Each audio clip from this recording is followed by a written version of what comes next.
Estamos transmitiendo por el canal de Centro Feldenkrais del Sur, que es un canal que he dedicado a aspectos de aprendizaje, psicología, manejo del cuerpo, conciencia corporal y otros temas. En este momento quisiera yo platicarles un poquito acerca de aspectos que me parecen relevantes. En particular quiero hablar de la personalidad.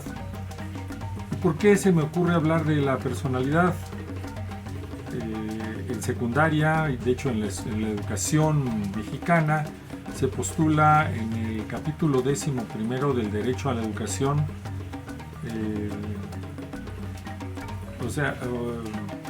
es decir, en cuanto a leyes, un capítulo 11 de la Ley de los Derechos de las Niñas, Niños y Adolescentes establece que tienen derecho a una educación de calidad que contribuya al conocimiento de sus propios derechos y basada en un enfoque de derechos humanos, de igualdad sustantiva, que garantice el respeto a la dignidad humana, al desarrollo armónico de sus potencialidades y personalidad, y fortalezca el respeto a los derechos humanos y a las libertades fundamentales. Ello en términos del artículo 3 de la Constitución Política de los Estados Unidos Mexicanos. Y me quiero concentrar en el aspecto de la personalidad. Es muy interesante porque en este proceso, implementar una nueva forma en la que se pretende educar a los jóvenes, se hable de la personalidad como un aspecto psicológico que deben desarrollar los maestros, que es lo más peculiar e interesante, porque los maestros no reciben una educación propiamente psicológica. Ellos no saben cómo desarrollar la personalidad propiamente, ellos saben educar. Sin embargo, pues sus nuevos fundamentos deben estar hechos para que se desarrolle de manera adecuada la personalidad de los niños, niñas y adolescentes. Entonces aquí reflexiono un poco acerca de lo que es la personalidad y vamos a ver que no son enchiladas. En psicología, la personalidad es un sentido peculiar que adquiere la vida psíquica de cada individuo en su desarrollo cognitivo, evolutivo y en su relación con el mundo y con el prójimo. Es la síntesis de los elementos que concurren para dar al sujeto en la fisonomía propia que le diferencia de otros a través de la existencia. De alguna manera, el aspecto de la personalidad se refiere a una individualidad que se desarrolla más que nada en una sociedad de individuos, una sociedad que fomenta la individualidad y bastante el individualismo. Hace que cada persona sea diferente, de tal manera que cada uno tenga su propia personalidad, aunque muchas personalidades, estadísticamente hablando, se parezcan mucho. Eso lo revisan mucho los sistemas electrónicos, los bots que le llaman, ¿no? Revisan las conductas particulares para cada quien, encontrar patrones de comportamiento para cada persona, proporcionarle información, proporcionarle supuestas experiencias personalizadas, pero al mismo tiempo sacan estadísticas de cómo es la población y entonces se encuentra en lo común dentro de todas estas individualidades. Bueno, estoy siguiendo, por cierto, una referencia de ese diccionario enciclopédico que se ve acá, en color rojo, negro, rojo, que es, sí, así queremos verlo, bastante vieja, entre comillas, sin embargo a mí me parece de una actualidad increíble. Entonces, dice este texto que estamos revisando: los elementos con los cuales se constituye la personalidad son: 1. El temperamento, que resume las tendencias hereditarias y constitucionales del sujeto, especie de plataforma orgánica en la cual se asienta su vida psíquica. El cuerpo humano de cada persona tiene ciertas tendencias a funcionar de cierta manera, un sistema más que otro, un sistema en exceso, un sistema en defecto, un sistema armonioso. Hay sistemas más fortalecidos en cada uno de nosotros, más fuertes, más vitales, y hay otros que son más débiles. el funcionamiento biológico básico, ese es el temperamento. Antiguamente se asociaba a otros elementos que revisaremos más adelante, pero bueno, sigue existiendo la base biológica fundamental. No es lo mismo un joven, pienso ahorita en jóvenes de secundaria, que llega con energía, con ganas de trabajar, se mueve a sí mismo, está motivado, tiene energía para hacer trabajo y lo hace. En cambio hay otro que puede llegar con bastante energía también, pero totalmente desorganizado. Los dos tienen un temperamento hacia el movimiento del cuerpo, pero uno está organizado y otro desorganizado. El temperamento es vital. Habrá otros que lleguen sin ganas, pero es una parte temperamental, es una parte de ellos. En realidad no le echan ganas ni le dan ganas a nada que estén haciendo en su vida, y eso es grave. Habría que revisarlo, cómo trabajarle y hacer que se conozca en su propio temperamento.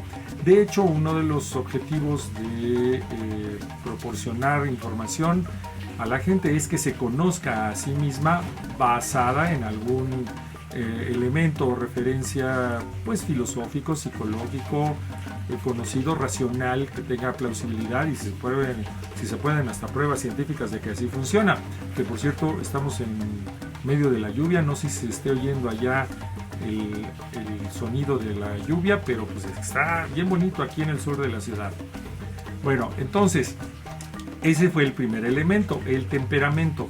Los chicos deben conocer su temperamento para poder saber qué les favorece, incluso en qué tipo de alimentación les es más favorable, cómo es su respiración, cómo aprender a manejar la respiración de manera más adecuada para templar el temperamento, es decir, el funcionamiento de su propio cuerpo. Esto es muy importante. Esto a los adolescentes, pero también a todo mundo, porque hay adultos que no tienen la menor idea de cómo funcionan sus cuerpos.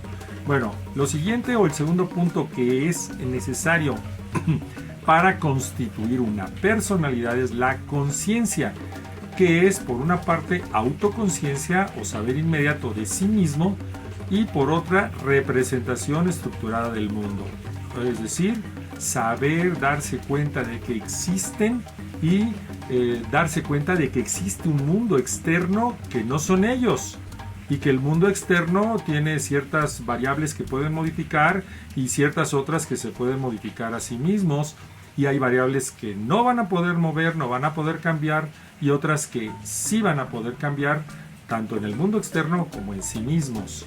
Entonces es importante que en el conocimiento de sí mismo aprendamos a tomar conciencia. Cuando yo pregunto a las personas cuál es el recuerdo más antiguo que tienes, la mayoría lo ubica entre los 6 y los 12 años. Muchas personas no tienen conciencia, o no recuerdan, o no tienen recuerdos de antes de los 6 años, lo cual es muy significativo. Habrá que realizar investigaciones científicas acerca de este aspecto, el de los recuerdos. ¿Cuál es el recuerdo más antiguo que tienes o que tiene la gente como población o un grupo específico? Que de alguna manera hablaría de que empiezan a tomar conciencia de sí mismos. La conciencia del cuerpo, por ejemplo, se va desarrollando entre los 6 y los 12 años. Hicieron estudios con fotografiaban el cuerpo de niños. Estoy hablando de los años 60, y entonces les daban las fotografías a ver y que ellos identificaran cuáles eran las de su propio cuerpo. Donde fallaban más era en la espalda, en la parte trasera de su cuerpo, pero conforme avanzaban en el proceso desde los 6 a los 12 años, era más fácil identificar para ellos cuál era su cuerpo. Ya tenían conocimiento del espejo, ya tenían conocimiento de su cuerpo vistos en espejo, y entonces ya tenían una idea de cómo eran, cómo se veía, cómo era su piel, todo eso, ¿no? Entonces la conciencia de sí mismos, asociada en este caso a la imagen visual, va creciendo conforme desarrollan su propia vida, sin necesidad de tomar cursos de nada. Entonces, la conciencia de uno está relacionada al cuerpo, al cómo nos movemos, al cómo sentimos la ubicación de nuestro cuerpo en el espacio, es decir, la posición de nuestros diferentes elementos, cabeza, hombros, brazos, tronco, todo. Pero también está relacionada a la conciencia de la zona abdominal y la zona de los órganos internos dentro de del costillar, dentro de la caja torácica, ¿no? Entonces, bueno, se necesita hablar de una conciencia a través del cuerpo, creo yo. Pero en ese momento se empieza a tener una conciencia de ser, de estar aquí, estar en este planeta y ubicarnos. Yo estoy aquí, el otro está allá, en otra posición completamente diferente. Es un tomar conciencia. Ahora, ya desde mucho antes las filosofías, estamos hablando del siglo XIX, postulaban la idea de que cada persona debía tomar conciencia de diferentes niveles, y uno de ellos era el de conciencia de clase, porque se postulaba desde el marxismo que el individuo, sobre todo el trabajador explotado, se buscaba que no tuviera conciencia, no supiera, es decir, no tuviera conocimiento, y además no tuviera conciencia de sí. Simple y sencillamente fuera un objeto, un engrane más del sistema. Y actualmente se ve que hay muchos lugares en donde así se postula que debe ser la gente. Tú no te fijes, tú nada más haz esto, sé de esta manera y no te preocupes de aquello, de otro y de lo demás. Y por lo tanto eso va en contra de la conciencia. Bueno, la conciencia no es algo estático. Todos estos elementos que podemos mencionar se pueden dinamizar. Si yo tomo conciencia de cómo es mi temperamento, puedo regularlo. Puedo aprender a no ser tan temperamental, no ser tan emotivo, no ser tan dado a mis propias tendencias, por ejemplo, al enojo, mi tendencia, por ejemplo, a la tristeza, o mi tendencia a estar callado. Perdón, y entonces puedo generar cambios en mi propia persona. En el caso de la conciencia, darme cuenta, pues implica aprender a tomar un sistema de referencia y fijarme cómo es de qué es la realidad, aceptar la realidad externa y aceptar mi propia realidad. El otro elemento que se menciona en este texto es la unidad e identidad del yo, que permite al sujeto ser un todo coherente y organizado.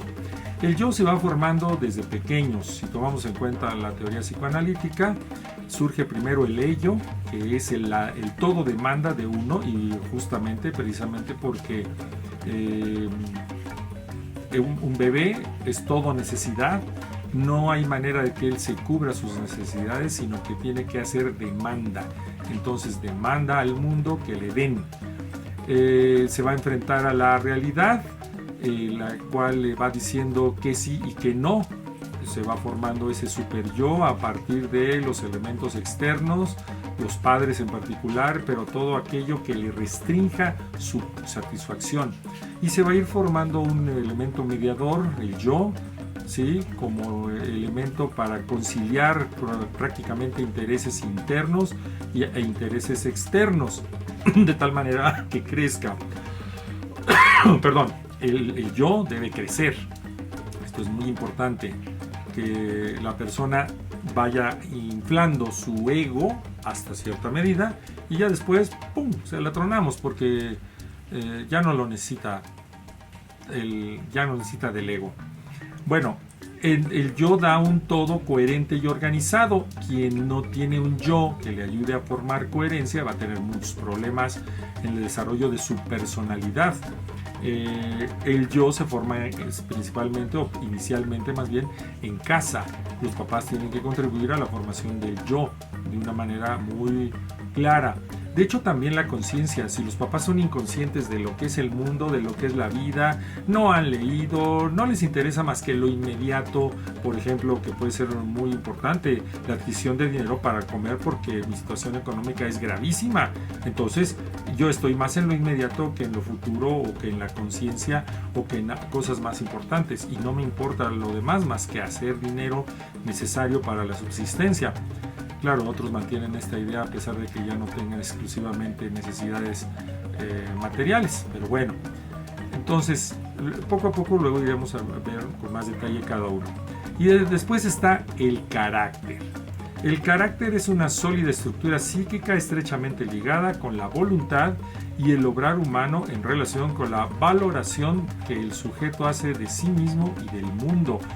Con esto vemos que ya nada más considerando estos 4 elementos, el temperamento, la conciencia, la unidad del yo y el carácter, no son enchiladas, no es nada, decimos en México, es decir, que no es nada fácil. Sin embargo, pues la Secretaría de Educación Pública lo pone así como de ley, como o sea, la gente se lo tiene que aprender, los maestros se lo tienen que aprender como si fuera dogma. Bien, continuamos con esta idea de revisión. Si bien estos factores son indispensables para la formación, el desarrollo y la fijación de la personalidad, esta no es la mera suma de todos ellos. No es de que si tenemos un poquito más de temperamento, un poquito de conciencia, sumamos 2 y luego un poquito de yo y luego un poquito de carácter, pues obtenemos 4 de personalidad. Eso no existe, ¿no? Sino que es algo dinámico y de tal manera que, como tampoco la sucesión de apariencias de ciertas circunstancias familiares o sociales obligan a asumir al individuo. Es decir, somos más que la suma de las partes. En ese sentido somos un ser integral, somos seres integrales. Gracias por haber visto, Salvador Martínez, Pati Bernal, gracias. Y entonces es importante que sepamos, la personalidad o los factores no son la sucesión de apariencias que en ciertos momentos, en ciertas circunstancias, ya sea familiares o sociales, obligan a asumir al individuo. Es decir, también existen falsas imágenes o ideas de la propia personalidad, por ejemplo, por el desconocimiento del temperamento propio, por la falta de conciencia o una conciencia orientada a aspectos que no son relevantes para la persona, o un yo distorsionado, un yo carente, un yo con necesidades afectivas que no han sido satisfechas, un yo incompleto, como ocurre con muchas personas y ocurre así con los niños y los adolescentes, o una falta de carácter, que esa parte de que le da o sea, que tiene cierta voluntad para hacer las cosas. Obviamente estoy definiendo esto a partir del, les digo, el texto que estoy retomando, porque me parece interesante. Ahora yo lo valido, quiere decir que acepto estos conceptos, pero pudiera ser que alguien que tenga un concepto más amplio, más preciso o diferente, así que tiene derecho a ponerlo por escrito para que podamos hacer una comunicación ida y vuelta. Aquí tenemos lo siguiente. Perdón, es que está haciendo friecillo y yo me afecto rápido de las vías respiratorias. La personalidad es el individuo mismo, considerado como unidad psíquica y espiritual, en su conjunto, en su continuidad temporal y en su totalidad, que trasciende hacia un mundo de valores espirituales. No debe entenderse esta totalidad como una estructura cerrada, sino siempre abierta al mundo y a los requerimientos ajenos. Cuando la gente quiere estar abierta al mundo, ¿sí? Porque si se cierra, olvídate. Aquel que se cierra en su propio yo, ya nadie lo puede meter. Por ejemplo, aquellas personas que creen que no pueden aprender cosas nuevas, no vamos a poder darles elementos nuevos porque están en la idea de que están clavados y no pueden recibir información, no pueden interactuar con el mundo, se cierran, se quieren formar un sistema cerrado, lo cual es casi imposible porque empiezan a aprender en áreas donde no es tan importante. La persona que se eleva por sobre la mera subjetividad y las necesidades inmediatas y específicas del sujeto está en intercambio constante con el mundo y con el prójimo. Es decir, si tenemos la posibilidad de no tener que andar lidiando solamente con lo inmediato, porque las carencias hay, pero no son así tan drásticas, pues entonces podremos desarrollar la personalidad. Si no, va a ser muy difícil. La personalidad se vincula así con el mundo de la cultura en una doble manera. Por una parte, es receptora de la cultura elaborada y por otra, influye sobre el mundo imponiendo su sello personal. Toda persona integra un mundo determinado, familiar, profesional, social, etc., pero cada una tiene además su mundo propio y es centro de su mundo, como una entidad espiritual y moral consciente de su dignidad y su libertad. Sí, de alguna manera, el mundo interno de cada uno de nosotros es el mundo, pero al mismo tiempo sabemos que existe el otro, los otros, y entonces hay otros mundos, hay personas con las que necesitamos interactuar. No somos tabula rasa, no nacemos así que despintaditos, tabla limpia y órale, vamos a escribir. No, tenemos reflejos, tenemos tendencias, está el temperamento, tenemos influencias desde pequeño, capacidad de aprendizaje que luego se olvida en el desarrollo de la personalidad, y entonces nos vamos conformando poco a poco. Y somos transformables, pero es en interacción con los otros, es en interacción con las personas de nuestro entorno, nos guste o no nos guste. Llegará una etapa de la vivencia de la conciencia en la que tengamos que hacer lo necesario para eliminar de nuestra vida las influencias del pasado que hayan sido negativas y retomar aquello que sí haya sido positivo, para eliminar todo aquello que no nos gusta de nuestra personalidad, pero al mismo tiempo fomentar y repetir aquello que sí nos gusta. Entonces, bueno, esto sirva como una introducción para hablar sobre la personalidad. Más adelante haré otro video hablando de la conciencia. Mientras le dejamos ahí, déjanos tus comentarios y por favor, danos un me gusta. Comparte, avisa que estamos haciendo este tipo de videos para reflexionar. ¿Tienes alguna información extra? Anótala, por favor. En un ratito subimos el video también al YouTube. Lo estoy grabando en este canal aquí para el Facebook y en este otro canal para YouTube. Gracias.